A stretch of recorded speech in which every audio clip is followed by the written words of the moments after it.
No siempre estamos conscientes de que aquí está Dios.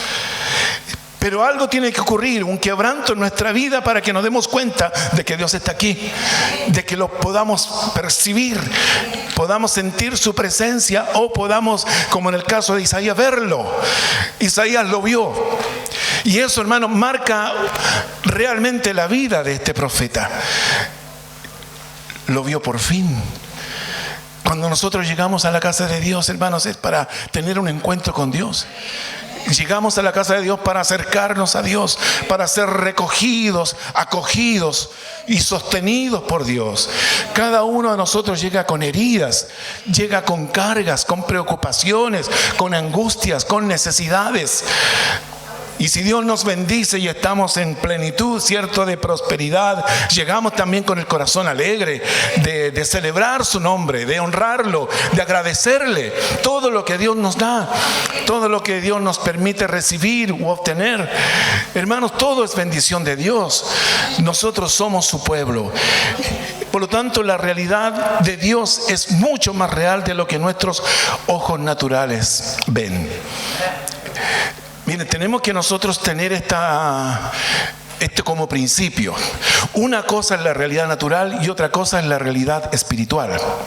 Realidad natural, realidad espiritual hacen la realidad completa. Yo no puedo moverme en la realidad incompleta de lo natural. Yo tengo que también moverme en la realidad sobrenatural, porque Dios está, siempre está. Y donde esté usted, Dios está. No importa dónde esté. Dios está siempre. Dios está al nivel, ¿cierto? Cuando estamos caídos, pero también Dios puede estar en las alturas con nosotros. Cuando estamos, no sé, volando en un avión, Dios va con nosotros. Él nos sostiene, Él nos lleva y Él nos trae. Por lo tanto, esa realidad es así, la realidad completa, natural y espiritual, es la realidad completa. Y usted tiene que tomar esto como una enseñanza profunda.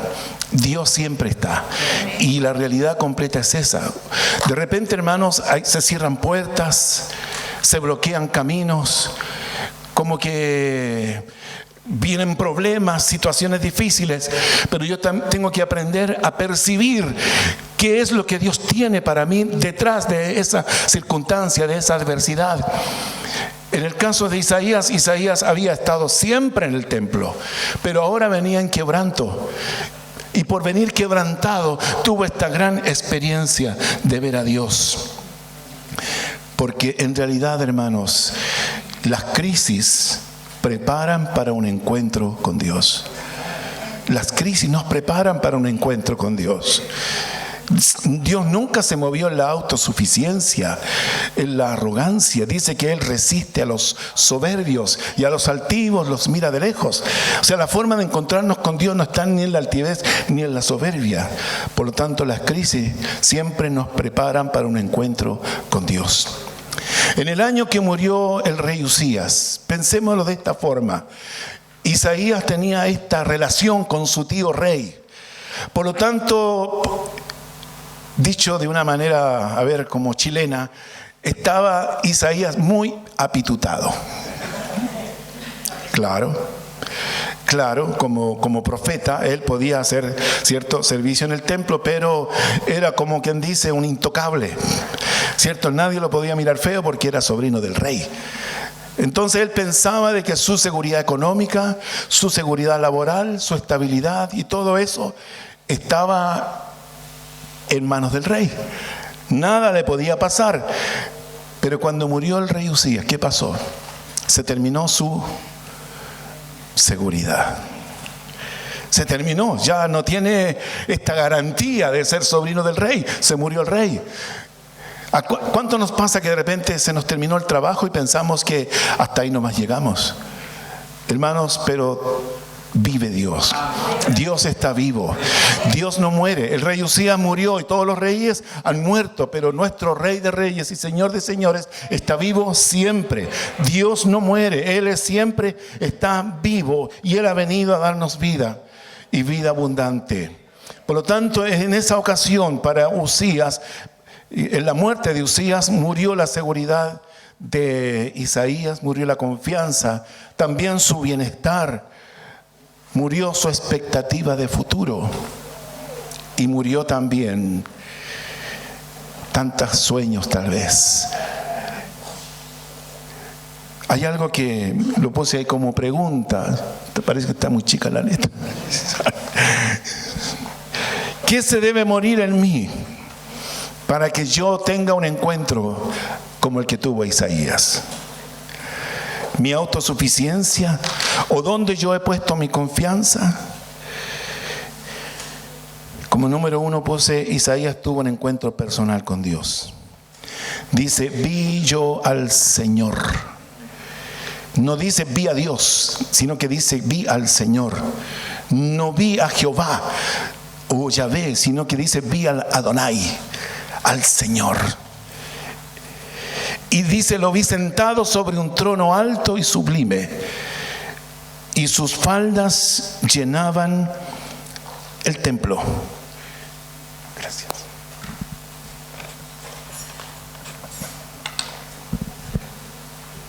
¿Qué ocurrió ahí? Vio al Señor en un trono que nos enseña que le debemos adorar, un trono que nos enseña que debemos someternos, y un trono de gracia, según el Nuevo Testamento, al que podemos acercarnos con toda confianza, en plena certidumbre de fe, dice Hebreos 4:16, sus faldas llenando el templo. Vio a Dios como Rey. Vi yo al Señor. Isaías tuvo este encuentro personal. Hermanos, yo creo con todo mi corazón que realmente el nuevo nacimiento se experimenta verdaderamente cuando hay un encuentro personal con Dios. Si usted puede conocer mucho de la Biblia, conocer de muchos temas, pero si no tenía un encuentro personal con Dios, nada ocurrirá. Seguirá todo igual. Tal vez tendremos algunos conceptos buenos, religiosos, principios, pero si no tenemos un encuentro personal con Dios, siempre nuestra vida estará limitada. Cuando nacemos de nuevo, cuando nacemos en el Espíritu, es allí cuando comenzamos a tener una revelación de reino. Vi yo al Señor, vio al Rey de Reyes. Es decir, el encuentro personal con Dios nos prepara también para rendirnos a su autoridad, rendirnos ante su trono y reconocer que podemos acercarnos a Él confiadamente. Vio a Dios como Rey. Lo segundo, Isaías tuvo una revelación de la santidad de Dios. Dice, por encima de Él había serafines. Cada uno tenía 6 alas, con 2 cubrían sus rostros, con 2 cubrían sus pies, con 2 volaban. Esta palabra de serafín tiene la misma raíz hebrea de arder. Eran seres que estaban, para lo que los ojos de Isaías percibían, ardiendo permanentemente.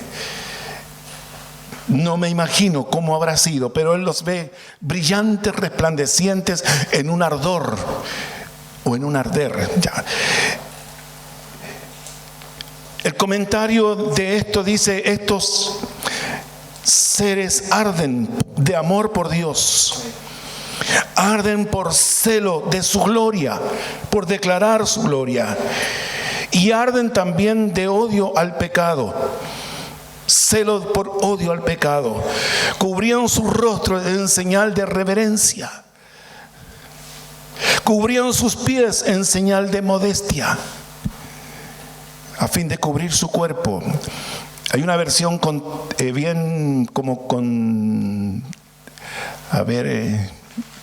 poquitito cuestionada, porque este versículo dice que cubrían sus genitales.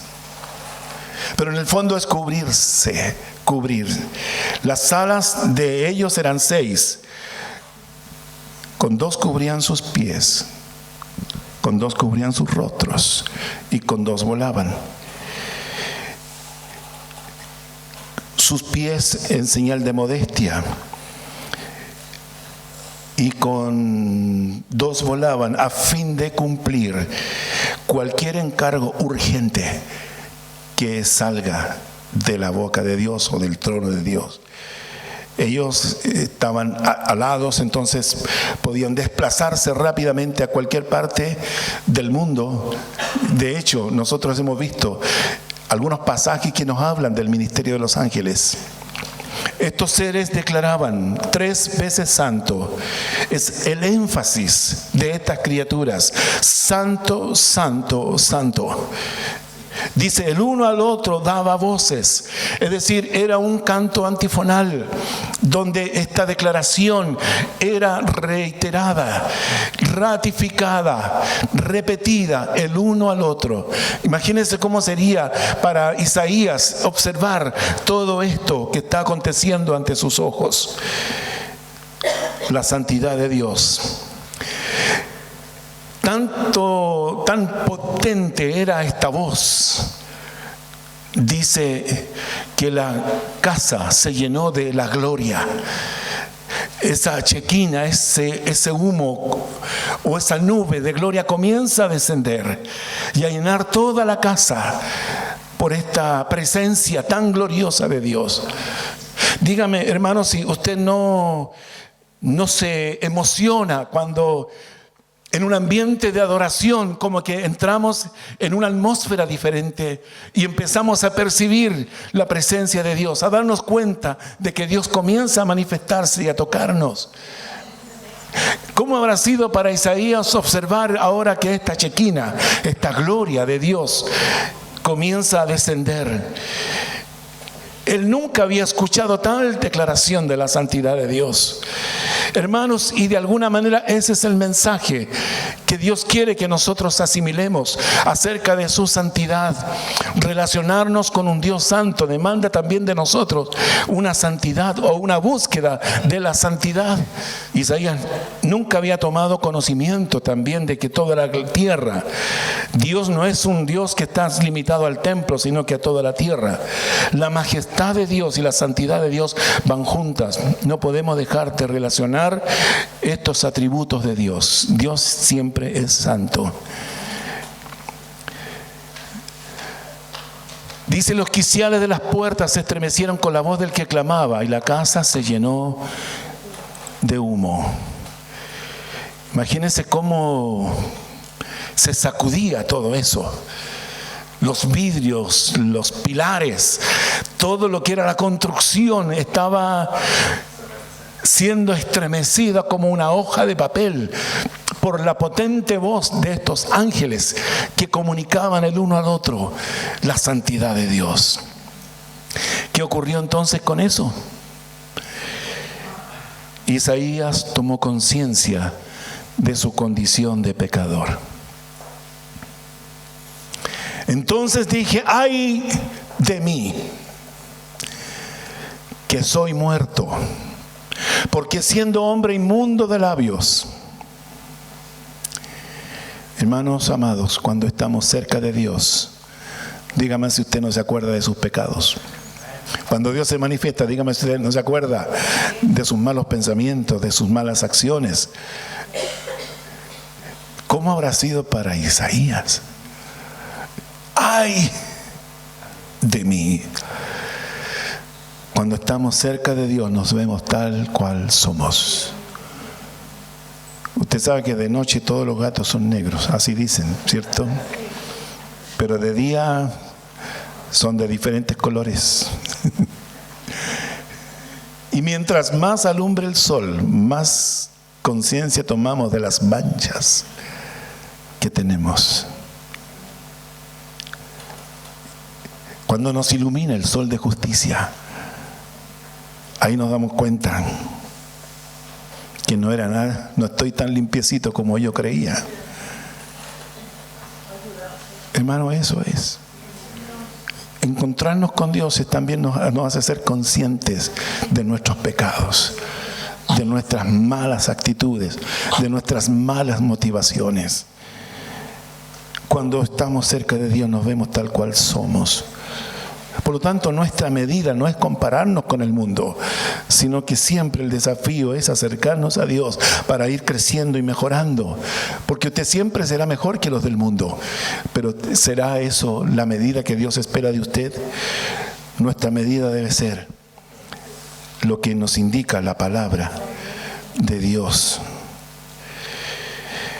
El ay de Isaías nos lleva a pensar que su pecado era hablar mal. ¿Qué dice? Soy inmundo de labios. Su pecado era hablar mal. Tal vez era hablar mal de otros. O tal vez tenía un lenguaje relajado. Se le salían algunas malas palabras. Se quemó con la plancha. ¡Ay! Se apretó los dedos en la puerta. Se le salió otro. ¿Se ha sorprendido usted alguna vez? Pensando que nunca más iba a decir esa grosería, pero sin embargo, en una circunstancia X se le salió y usted no sabe cómo, de dónde, pero se le salió, lo dijo. Tal vez Isaías hablaba en doble sentido. ¿Ha conocido gente que habla en doble sentido? Todo en doble sentido. O tal vez el mal de Isaías era ser de confrontación.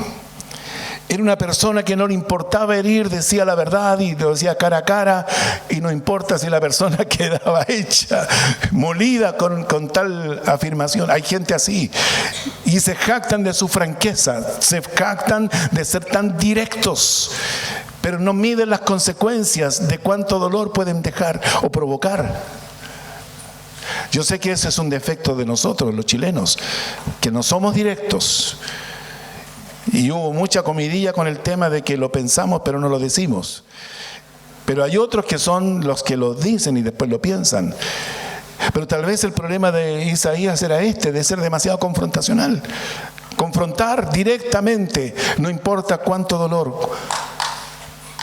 O tal vez Isaías tenía un problema del lenguaje, irónico y burlón. Ha conocido personas que son irónicas y todo lo ironizan. Hermano, es tremendamente difícil poder conversar de cosas que edifiquen cuando hay personas que se ponen en ese escenario de la ironía. Todo lo relativizan y lo ironizan. A mí me duele eso. Y la verdad, hermanos, que cuesta llegar a ese corazón, porque usted no sabe si le está creyendo o no creyendo, si lo está tomando en serio o no. Porque todo está dentro de ese tono de la burla, donde hay de alguna manera desprecio, miran despectivamente lo que usted le dice. Pero es difícil.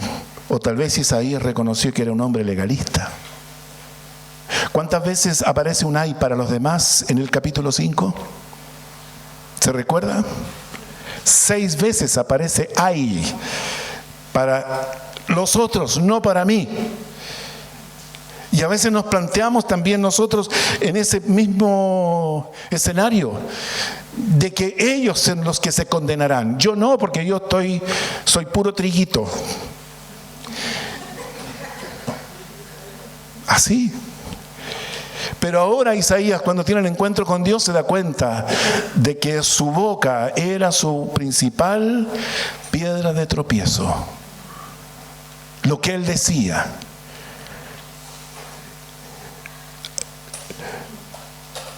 Los hay. Pero hay un antes y un después en Isaías después de este encuentro. Hermanos, radicalmente, Isaías, por ejemplo, en el capítulo 9, Isaías ya comienza, ya no tanto hay, sino que comienza a dedicarse a entregar la profecía. Por ejemplo, Isaías 9:6, que dice: porque un niño nos es nacido, hijo nos es dado, y el principado sobre su hombro, y se llamará su nombre admirable, consejero, Dios fuerte, príncipe de paz. Hermanos, si hay un capítulo que realmente nos emociona, es Isaías 53, los padecimientos del Mesías. ¿Quién ha creído a nuestro anuncio y sobre quién se ha manifestado el brazo de Jehová? Subirá cual renuevo delante de él. No hay hermosura, dice, para que le deseemos. Sin embargo, Jehová cargó en él el pecado de todos nosotros. Fue menospreciado y no lo estimamos. Hermanos, usted puede leer ese capítulo y yo creo que nadie queda indiferente. Isaías tomó conciencia de su condición de pecador. Número 4, Isaías tomó conciencia de estar en medio de un pueblo pecador. Dice, habitando en pueblo que tiene labios inmundos. Han visto mis ojos al Rey, Jehová de los ejércitos. Nuestro grado de intimidad con Dios también nos permite ver la real condición del mundo que nos rodea. ¿Qué es esto? Mi grado de intimidad con Dios me permite a mí también determinar el grado de la condición moral del mundo que me rodea. Si yo no tengo comunión con Dios, yo no tendré conciencia de la condición de pecador del mundo que me rodea.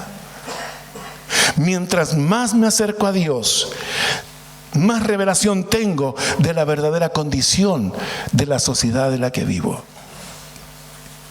Y eso también es relevante. Si yo no tengo un tiempo de intimidad con Dios, no voy a poder tener la compasión suficiente para abordar a una persona y hablarle del amor del Señor. Cuando no tenemos una relación profunda con Dios, tendemos a relativizar y hasta justificar algunos aspectos de la sociedad en la que estamos.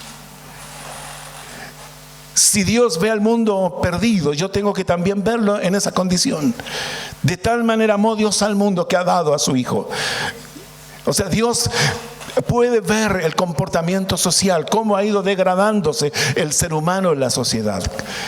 Y usted puede verlo. Hoy día es todo globalizado. Mire, antes pensábamos que la gente del sur tenía una forma de vida, un estilo de vida y una filosofía de vida distinta. Y nos gustaba eso. Y que la gente del norte también tenía un aspecto diferente, culturalmente, costumbres distintas. Pero eso se terminó. Hoy día los adultos, nosotros los mayores, son los que todavía conservamos estos aspectos culturales.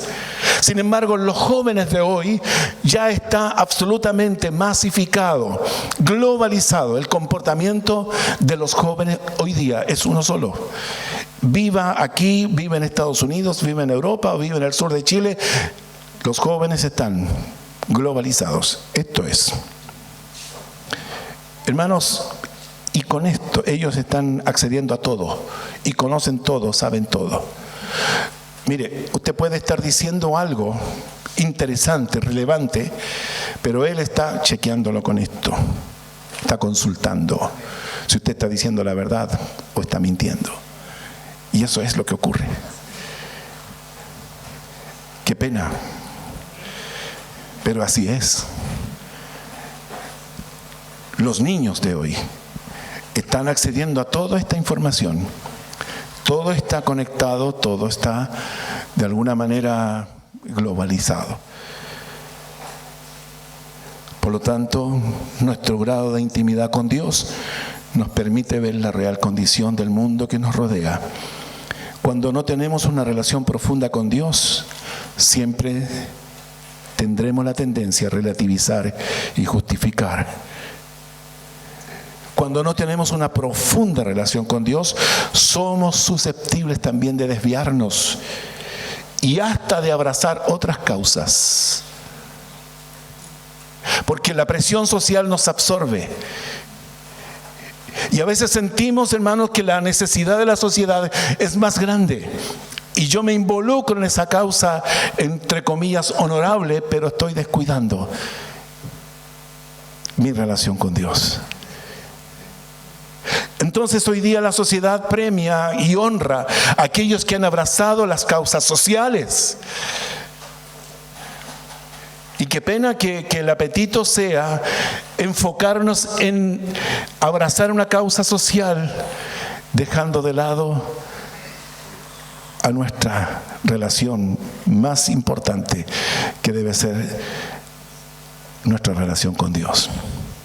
Cuando nosotros estamos en una profunda relación con Dios, hermanos, es posible que Dios nos dirija, que Dios nos comisione, que Dios nos haga sentir su propósito o su voluntad. Nosotros tenemos que tener esta capacidad de echar raíces en nuestra relación con Él. Bienaventurado el hombre, ¿cierto? Cuando echamos estas raíces profundas, damos fruto a su tiempo. Nuestra hoja no cae y todo lo que hacemos prospera. Pero si yo me mudo, si yo me cambio, si voy abrazando una causa y después me meto en otra, es posible, hermanos, que en alguna de esas me pierda. Ay de mí que soy muerto, porque siendo hombre inmundo de labios, Señor, te confieso la inmundicia de mis labios. Lo importante es arrepentirnos. No solo el remordimiento, no solo el sentirnos mal, no solo tener problemas de conciencia, sino que el sincero arrepentimiento.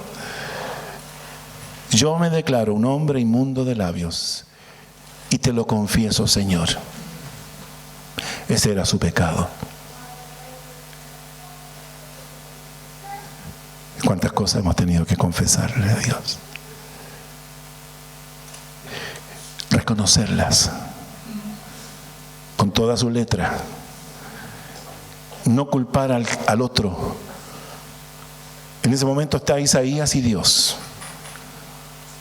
Él no puede culpar al rey, por ejemplo. Confesar a Dios lo que estuvo mal y que realmente queremos cambiar. Confesar a Dios. Dios no nos llama a un encuentro con Él solo para contemplarle. Y es buena también esta afirmación. Dios no nos llama solo para contemplarle y deleitarnos en Él. Siempre detrás de esta relación profunda con Dios o de esta experiencia con Dios habrá una intención de Dios. Algo que Dios espera que yo haga. Cada vez que Dios nos habla, esta palabra tiene que provocar un cambio en decisiones, en acciones. Y por supuesto, Dios desea que a través de esta relación podamos vivir en santidad como Él es santo. Isaías fue perdonado y limpiado. Dice, y voló hacia mí uno de los serafines, tendiendo en su mano un carbón encendido tomado del altar con unas tenazas. Ahora vemos que es la iniciativa de Dios limpiar la boca del profeta.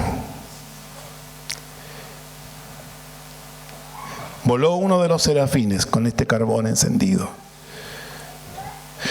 Podemos orar, podemos cantar, pero si el Señor no nos toca y limpia, estaremos lejos de su presencia. Siempre, hermanos, en cada momento de profunda intimidad con Dios o de sinceridad ante Él, está también el deseo de Dios de limpiarnos. Pregunto, ¿cuántos carbones encendidos han quedado por no permitir que nos toque para limpiarnos? ¿Cuántos carbones encendidos habrán quedado en el altar porque no hemos permitido que nos limpie? Hermanos, siempre será así. Dios es el que tiene la misericordia y la gracia para limpiarnos. Pero cada vez que se presenta esta oportunidad, yo no puedo dejarla pasar. Yo estoy seguro que cada vez que yo reconocí mi condición de pecador, fue una obra del Espíritu Santo, donde Él tocó la fibra más profunda de mi ser para que yo le pudiese confesar y reconocer. Pero no lo hizo solamente para escuchar mi confesión, sino porque el deseo de Él es limpiarme. Es limpiarme. Si lo llevamos esto a la imagen de Isaías, ¿cuántos serafines estarán volando con carbones encendidos para limpiarnos? Si yo endurezco mi corazón y protejo mi boca, Dios nunca lo va a hacer. Pero si yo me sensibilicé y reconocí que delante de Él soy pecador y le reconocí mi pecado, hermanos, Dios toma la iniciativa de limpiarme. Es su gracia. Aquí no hay una liturgia, aquí no hay un sacrificio, no hay una ofrenda. Es Dios en su gracia obrando sobre Isaías para purificarle. Fue iniciativa de Dios. Y luego de eso, Isaías oyó la voz de Dios. Dice, y tocando con él sobre mi boca, dijo, he aquí que esto tocó tus labios. ¿Por qué tocó sus labios? Porque él confesó que él era hombre de labios inmundos. Esto tocó tus labios, es quitada tu culpa y limpio tu pecado. Wow. Yo creo, hermanos, que uno de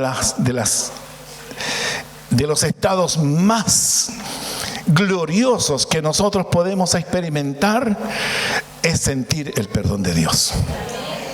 Yo creo que no hay nada, no hay una terapia psicológica más profunda que experimentar el perdón de Dios, donde Dios se lleva todos nuestros remordimientos,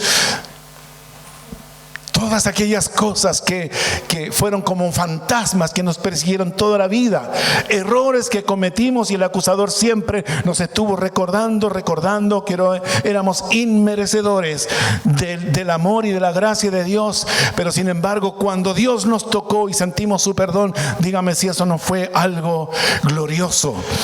Mientras callé, se envejecieron mis huesos. Enfermedad entró en mí, dice, pudrición vino. Pero cuando confesé, vino la sanidad, ¿cierto? Hay una diferencia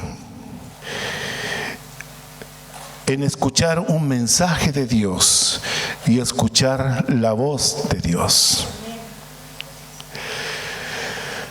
Dice, después oí la voz del Señor. Oí la voz del Señor. Creo que el quebranto me lleva a sensibilizarme de mi necesidad de Dios. El confesar mi pecado me lleva también a obtener o a acceder por su gracia a el perdón de Dios. Pero también, hermanos, hay un tercer beneficio de que Dios me capacita para oír su voz. Para oírle. Dios quiere que nosotros no solamente escuchemos su palabra, sino que también oigamos su voz. Usted puede escuchar la palabra de Dios y la palabra de Dios va a hacer un efecto. La palabra de Dios opera en usted.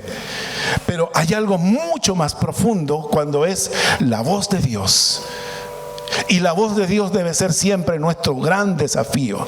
Escuchar lo que Dios me está diciendo a través de lo que yo estoy recibiendo de la palabra de Dios. Es diferente. Yo sé que la vida de muchas personas cambia cuando escuchan la voz de Dios.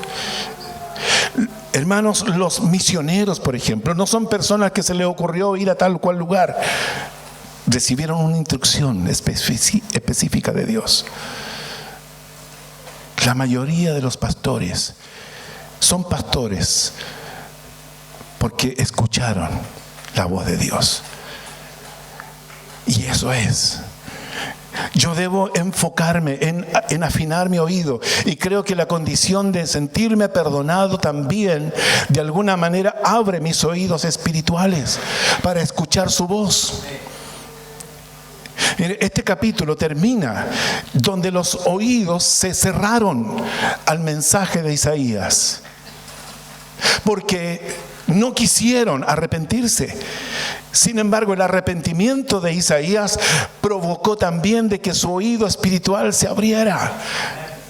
Yo quiero escuchar a Dios. Yo quiero que Dios me hable. Hermanos, Dios no le va a dar a usted un discurso largo.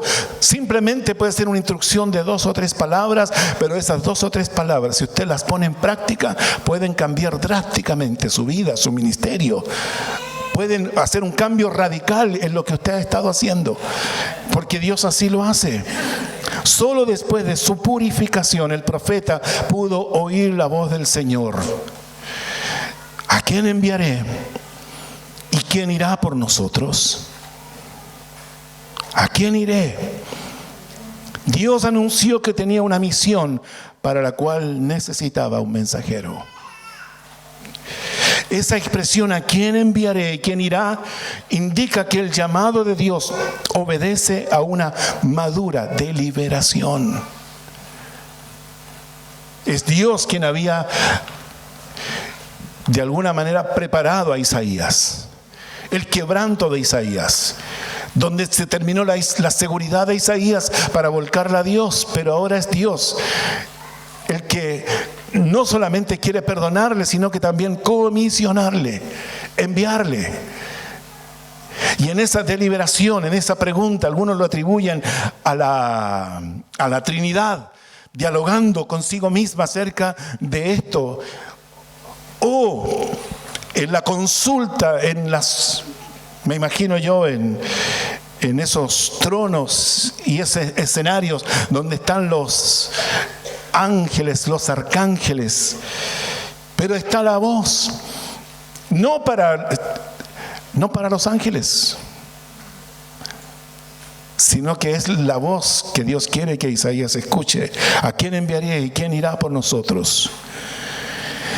Déjeme decirle esto: Dios no nos salvó para solucionar nuestros problemas, sino para que cumplamos una misión. Yo sé que cuando Dios nos ha salvado, también nos ha solucionado nuestros problemas. O por lo menos mis problemas ya no son mis problemas, son problemas de Dios, porque yo pertenezco a Dios. Porque Dios tiene un propósito para nosotros. Dice que Él lo preparó desde antes de la fundación del mundo para que andemos en eso. Porque cuando yo me involucro, cuando yo escucho su voz y me involucro en lo que Dios quiere que yo haga, hermano, ahí ya mi vida tiene un enfoque, un sentido. Y me siento valorado. Y siento que estoy en la voluntad de Dios. Siento, hermanos, que Dios me da vida, que Dios me sana. ¿Por qué? Porque yo estoy en su propósito.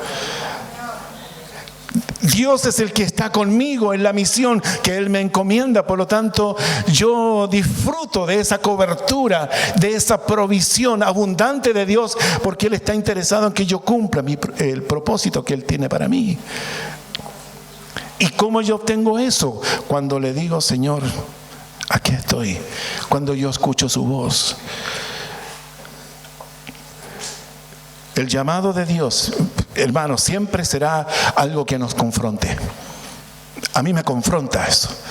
¿Por qué? Porque me obliga a dejar cosas que yo tal vez ya tenía armada en mi propia vida, pero me lleva a tomar cosas donde tengo que dar paso de fe, donde avanzo en la incertidumbre de no saber qué va a pasar, pero solamente estoy por lo que Dios me dijo, por lo que Dios me permitió escucharle. Hermanos, y en eso uno tiene que lanzarse, creerle. Y habrá tiempo donde usted no vea nada, habrá tiempo donde usted lo pase mal, pero los que aman a Dios, todas las cosas les ayudan a bien. Todas las cosas. Pero la palabra le confrontará. Cada vez que usted escuche la voz de Dios, será una palabra que le confronte. Porque Dios es especialista, hermanos, en detectar las motivaciones del corazón. Dice que engañoso y perverso es nuestro corazón. Entonces, cuando Dios saca a la luz con su palabra, nos confronta. Y yo tengo que decir: Señor, tienes toda la razón. Yo no puedo seguir en esto. No puedo seguir tratando de torcer la voluntad que tú tienes para mí por mi ambición personal, por mi egoísmo o mis expectativas. Y por qué no decirlo también, hermano, por mis planes personales. Porque a veces nos hacemos toda una planificación de nuestra propia vida. Pero aquí está Isaías, sin el rey, o sea, sin plata, sin pega, sin nada, sin seguridad de nada, pero está con Dios. Y déjeme decirle, hermano, que usted lo haya perdido todo, pero si tiene a Dios, lo tiene todo. Y Dios en algún momento va a demostrarle de que Él es poderoso para devolverle todo lo que en el mundo usted pudo perder. Dios se lo devuelve.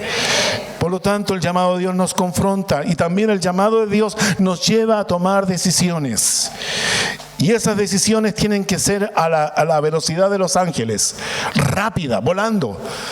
Si yo postergo la decisión, estoy afectando mi propia vida. Dios no quiere que posterguemos las decisiones que Él nos llama a tomar. Dios nos lleva a renunciar a nuestros proyectos personales, por muy honorables y santos que sean. Pero una vez escuché a un pastor una enseñanza que decía: Dios no financia proyectos ajenos. Dios respalda a sus hijos que andan en su voluntad y en sus propósitos, y Él financia esos proyectos. Aleluya. Saque usted las cuentas.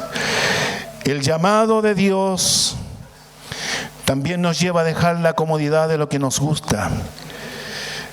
Dios espera mucho más de nosotros. A veces tenemos la tendencia a acomodarnos. Uno, cuando ya tiene ciertos años, ya quiere estar más reposado, más tranquilo. Hermanos, el llamado de Dios nos llama a dejar nuestra comodidad. Usted puede hacer su proyecto de vida personal, pero cuando Dios le llama, Dios le dice: ¿sabes qué? Yo sé cuándo tú te retiras. Yo sé cómo tú te retiras. Hay gente que hace muchos planes para disfrutar, ¿cierto?, de la jubilación. Curiosamente, la palabra jubilación tiene relación, la misma raíz de la palabra júbilo. Júbilo, celebración. Aleluya. También quiero decirle esto, hermanos: el llamado de Dios va acompañado también del potencial que Él ha puesto en nosotros. El llamado de Dios va acompañado del potencial. ¿Qué significa esto? Dios puso en usted, y no en mí, puso en usted capacidades que están allí almacenadas, pero que no están activadas. Cuando usted obedece al llamado de Dios, ese potencial comienza a activarse y usted comienza a desarrollar estas capacidades que usted no sabía que tenía, porque usted escuchó la voz de Dios y usted obedeció al llamado y le creyó a Dios. Generalmente nosotros evaluamos nuestra propia vida por el conocimiento que tenemos. No, yo sé lo que puedo dar, yo sé lo que puedo hacer, yo sé hasta dónde puedo llegar, yo sé hasta dónde puedo dar. Señor dice: yo sí te conozco, yo te conozco y yo sé el potencial que tú tienes. Y tú te sorprenderás de saber que tenías esto. Hay gente que dice: pero ¿cómo te lo logró? ¿Cómo construyeron un colegio sin ningún peso? ¿Cómo lo lograron? Levantar fondos. construir un colegio de $1,5 millones en inversión, en un comodato de 5 añitos. Hermanos, cuando uno se mueve creyéndole a Dios, Dios es el que activa recursos, personas, puertas, oportunidades, capacitación y tantas cosas más. Porque el llamado de Dios va acompañado del potencial que Él ha puesto en usted. Hay llamado por el potencial que podemos hacer lo que Él espera de nosotros. Finalmente, hermanos, para concluir, Isaías, renovado, se ofreció sin dudar. Entonces respondí yo: heme aquí, envíame a mí. Envíame a mí. Cuando el Señor nos toca, ya no somos la misma persona. Cuando el Señor nos habla y podemos oír su voz, ya no somos más la misma persona. El Señor siempre hará cosas nuevas en nosotros, pero sí el Señor espera de nosotros una respuesta. Algunos responden de diferentes maneras. Algunos dicen no, como el joven rico. El joven rico le dijo: no, Señor, porque él puso en la balanza lo que él tenía con lo que Dios le ofrecía. Hermano, no importa cuánto tenga usted, si Dios le llamó para algo, eso es mucho más valioso que lo que usted pueda tener. Él puso en la balanza y menospreció la oferta del Señor. ¿Cuántos de nosotros a veces actuamos de esa forma? El Señor espera de nosotros una respuesta. Isaías dijo: heme aquí, envíame a mí. Algunos dicen: no por ahora, déjame pensarlo. Solo después de la respuesta de Isaías, Dios le dijo: ve y di a este pueblo. Mucha gente, hermanos, está esperando lo que Dios le ha dicho a usted, lo que diga. Esta mañana vi en el enlace un hombre que había trabajado mucho en producción de películas y documentales cristianos. Él llevaba su cámara y filmaba en lugares peligrosos, difíciles, países cerrados, y mucha persecución, pero dice que cuando él venía de regreso, él no sentía ninguna compasión de hablarle a nadie de Dios. Y él oró para que Dios quite este temor, porque el temor le mantenía siempre callado. Entonces él oró para que Dios saque este temor, porque no tenía justificación alguna tener temor de hablarle a otro de Cristo. Y ahora es un hombre que puede evangelizar. Mucha gente está esperando lo que usted tiene que decirles. Gente que Dios ha preparado.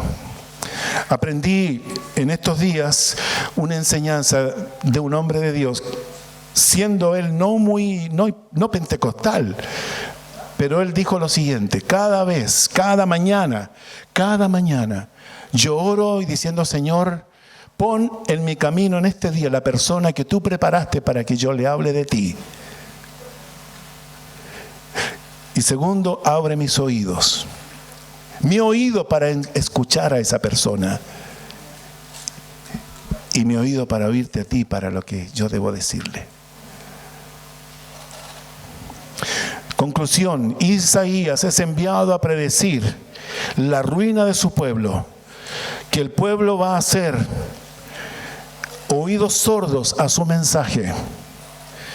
Versículo 9: ande di a este pueblo: oíd bien y no entendáis, ved por cierto, mas no comprendáis. Engruesa el corazón de este pueblo y agrava sus oídos y ciega sus ojos, para que no vea con sus ojos, ni oiga con sus oídos, ni con su corazón entienda, ni se convierta y haya para él sanidad. Dios le está diciendo que ellos no querrán oír, no querrán cambiar. Por lo tanto, se volverán peores, que su mensaje iba a poner una capa de grasa en el corazón de ellos para hacerlo insensible y sus oídos sería como si se hubiesen puesto barro para no escuchar. Tampoco abrirán sus ojos, de tal manera que iban a esperar ser deportados a Babilonia. No obstante, Dios se reservaría un remanente que es la simiente santa. ¿Cómo termina esto? Y si quedare aún en ella la 10ª parte, esta volverá a ser destruida. Pero como el roble y la encina, que al ser cortados aún queda el tronco, así será el tronco, la simiente santa. De allí brotarán, reverdecerán la simiente del Señor. La salvación de muchas almas depende de mensajeros que tengan una experiencia real y diaria con Dios, cuyas vidas estén encendidas y avivadas con el fuego de la presencia del Señor. Oramos. Padre, te damos gracias por esta reflexión de tu palabra. Tú conoces la realidad y la necesidad de cada uno de tus hijos. Tú conoces, Señor, también las circunstancias en que se encuentran, el ambiente donde ellos están, el ambiente laboral o de estudios. Tú sabes, Señor, todo esto. Pero, Padre, siempre tu palabra quiere abrirse paso en nuestro corazón. Tu palabra siempre, Señor, quiere penetrar en lo más profundo de nuestro ser. Y tu voz, Señor, es la que se quiere hacer sentir. Y yo te doy gracias, Señor, por aquellos que en quebranto han experimentado un encuentro más glorioso contigo. Por aquellos, Señor, que han reconocido su necesidad y su verdadera condición espiritual. Por aquellos, Señor, que te han confesado y reconocido, Señor, sus errores, pecados, debilidades. Por aquellos, Señor, que han recibido tu perdón. Y por aquellos, Padre, que están escuchando una instrucción tuya. Anda y ve y di a este pueblo. Padre, si esas fueron las instrucciones para Isaías, también lo son para tu iglesia, para tus hijos y tus hijas hoy día. Te doy gracias, Señor, por aquellos que están tomando decisiones. Te doy gracias, Señor, por aquellos que se sientan impulsados, Padre, porque tu palabra les ha confrontado. Señor, dale victoria y que en tu trono, Señor, haya una celebración por el cambio, por las decisiones que se están tomando en este momento. Vivir en tu perfecta voluntad. Gracias, Señor. Gracias, Señor. En el nombre de Jesús. Amén.